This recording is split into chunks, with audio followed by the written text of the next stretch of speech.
එකමත් රටක ආයේ අමාපෙම් හසකෙන් යායේ පිපින්නම් විඳින්නම් ආදරේ. හායි ඔයාලට කොහොමද?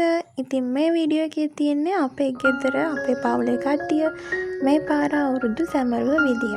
ඉතින් මේ පාර අවුරුදු සමරද්දී අපේ ගෙදර අපේ මල්ලි අඩු වුණා. මල්ලි නැහැනේ ඉතින් ලංකාවේ. ඉතින් අම්මයි මායි තාත්තයි තමයි අපි අවුරුදු සැමරුවේ.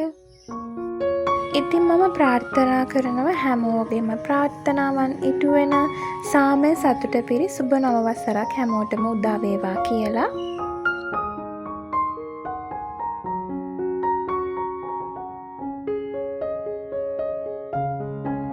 ඉතින් මේ වීඩියෝ එක ලොකු වීඩියෝ එකක් නෙමෙයි, චූටි වීඩියෝ එකක්. ඉතින් මේක මම අවුරුද්ද දවසේ ගත්ත පොඩි ක්ලිප්ස් එකතු කරලා තමයි හැදුවේ.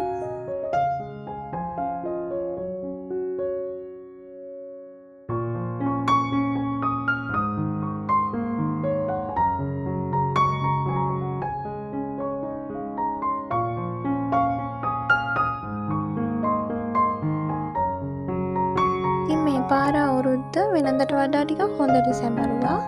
මල්ලි ගෙදර නැති වුණත් ටිකක් හොඳට අම්මා ලෑස්ති කරා හැම දෙයක්ම. ඒ මොකද කිව්වොත් මමත් ගෙදර ඉන්න අන්තිම අවුරුද්ද තමයි මේක. මල්ලිත් නැහැනේ. ඉතින් අපි මේ අවුරුද්ද හොඳට අවුරුදු සැමරුවා.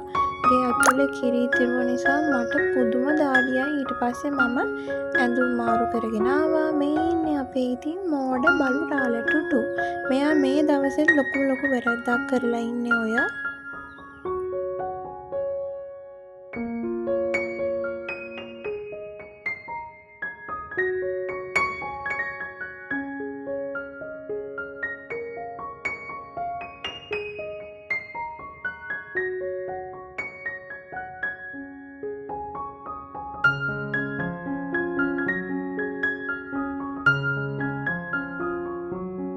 අපේ අම්මා අවුරුද්දට හදනවා මාරම රස කිරිබතකුයි ඒක කන ලුණු සම්බෝලෙකුයි. ඒක ලිපේ තියලා හදන්නේ පොල් කිරි දාලා.